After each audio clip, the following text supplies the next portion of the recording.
Part of what Matthias Desmet says leads to the formation of like a hysterical mob, mass formation, he calls it.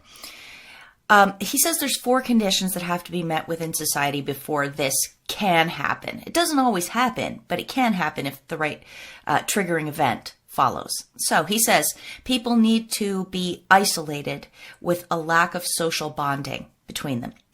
There's a lack in society of meaning making or sense making. There's a lot of free-floating anxiety where you're feeling ill at ease, but you don't know why necessarily. And finally, he says that there's a lot of free-floating frustration and aggression. According to him,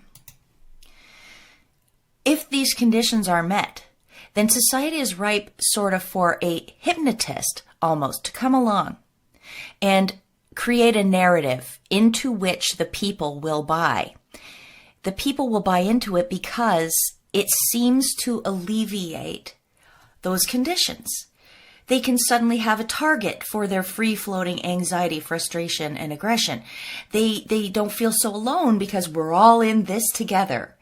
And he says that if the hypnotist is skilled enough, hypnotist isn't the right word, but if the mass media messaging from the experts and politicians is uniform and repeated enough, that people will just believe it. And then they become dedicated to it. It's almost like blinkers get put on.